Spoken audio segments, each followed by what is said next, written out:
الحمد لله والصلاة والسلام على رسول الله الحمد لله الذي لا يحمد على مكروه سواه.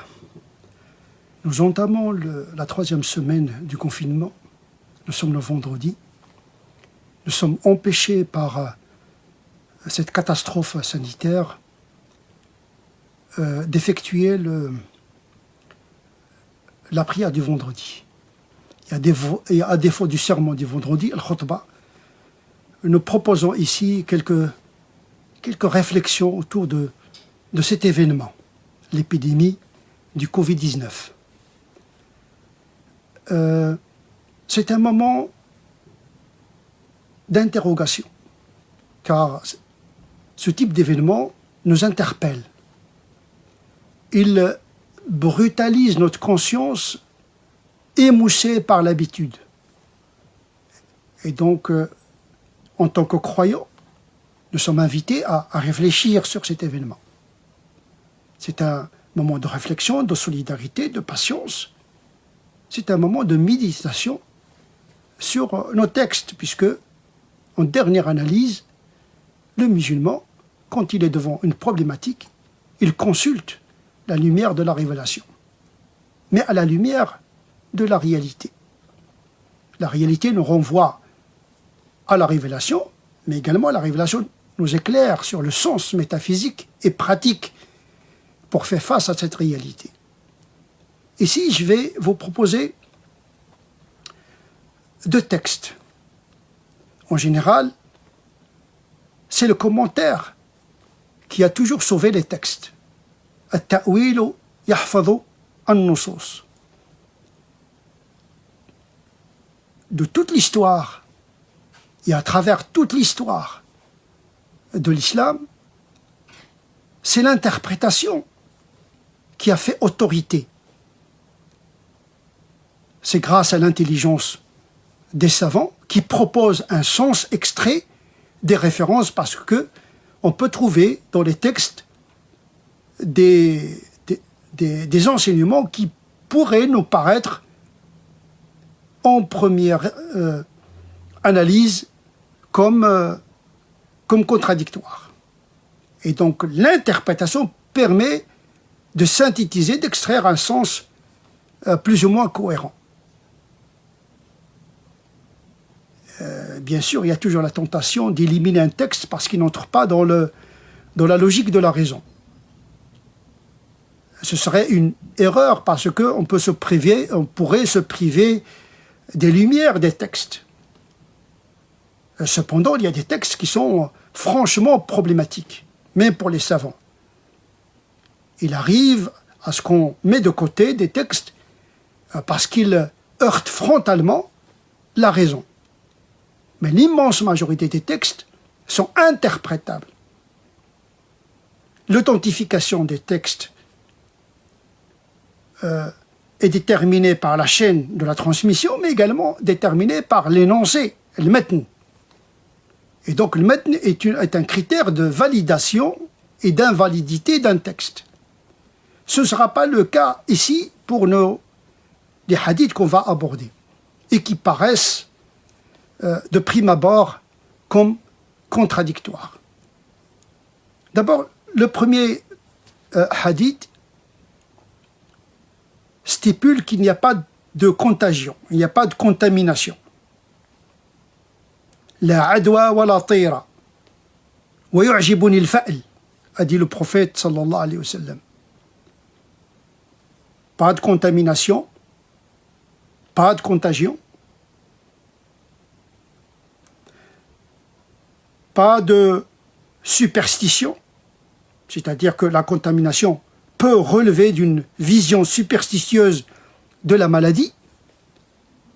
Par contre, je préfère les choses de bon augure, les paroles qui relèvent des choses de bon augure. Et donc le prophète sallallahu alayhi wa sallam, devant les événements, préfère une lecture optimiste des choses. On sait aujourd'hui que les maladies peuvent se transmettre d'un individu à un autre. En réalité, le but de ce texte qui relève de la dogmatique, il vise à combattre la superstition qui est contradictoire à la croyance. On sait que toutes les lois du monde sont gouvernées par la volonté de Dieu, donc il y a des lois qu'il faudrait chercher, mais il n'y a pas d'explication magique. C'est dans ce sens-là où le prophète sallallahu alayhi wa sallam a dit il n'y a pas de contamination, parce qu'il s'agit des croyances polythéistes, superstitieuses de l'époque. Ce texte relève de la théologie, de l'aqida. Mais dès que le prophète sallallahu alayhi wa sallam passe à la pratique, il reconnaît l'existence de la contagion.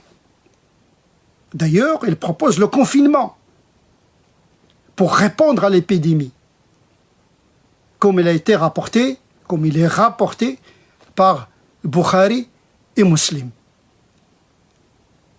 Et donc, effectivement, au niveau théologique, il ne faut pas sombrer dans la superstition, mais au niveau éthique, il faut prendre ces dispositions pour répondre à cette catastrophe sanitaire. Le confinement a été proposé déjà par le prophète sallallahu alayhi wa sallam, et pas seulement, puisque le prophète, parallèlement, a incité les musulmans à chercher le médicament. Ma min da'in illa wa lahu dawa alimahu man alimahu wa jahilahu man jahilahu. Ce hadith stipule que toute maladie a un remède, un médicament. C'est aux hommes de le chercher. Il y a ceux qui le savent, il y a ceux qui ne le savent pas. C'est une incitation à la recherche médicale. D'ailleurs, ce hadith, entre autres, était à l'origine du développement de la médecine chez les musulmans.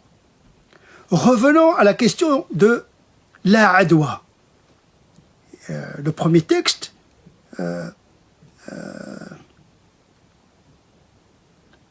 met en garde contre la superstition. Malheureusement,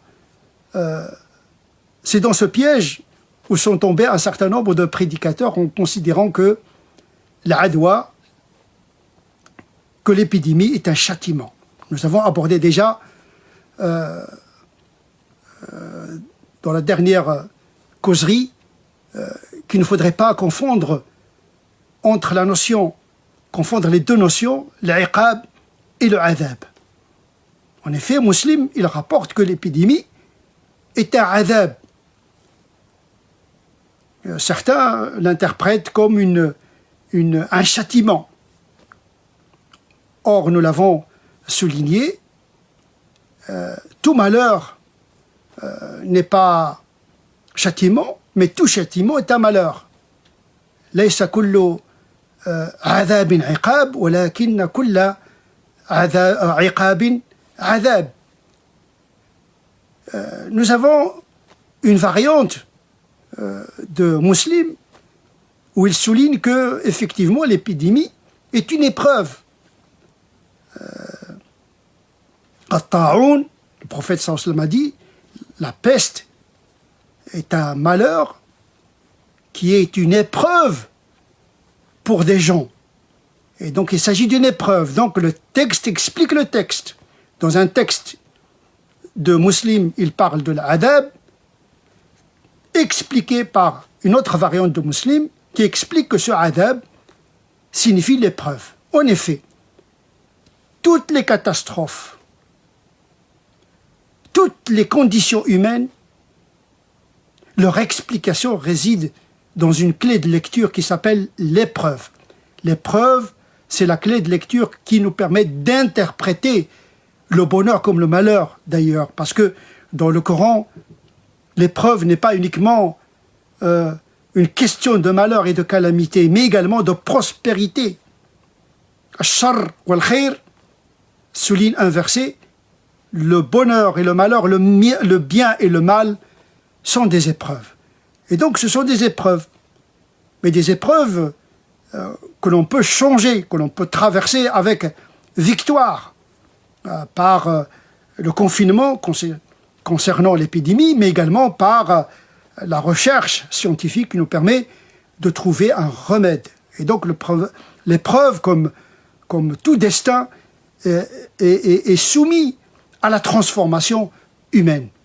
Et donc voilà un enseignement que nous devons garder, ne pas tomber dans la superstition, ne pas confondre l'épreuve, le malheur et le châtiment, et de prendre ses dispositions éthiques et pratiques pour combattre l'épidémie par le confinement et par la recherche scientifique. Subhana rabbika rabbil izzati amma yasifun wa salamun ala al-mursalin walhamdulillahi rabbil alamin.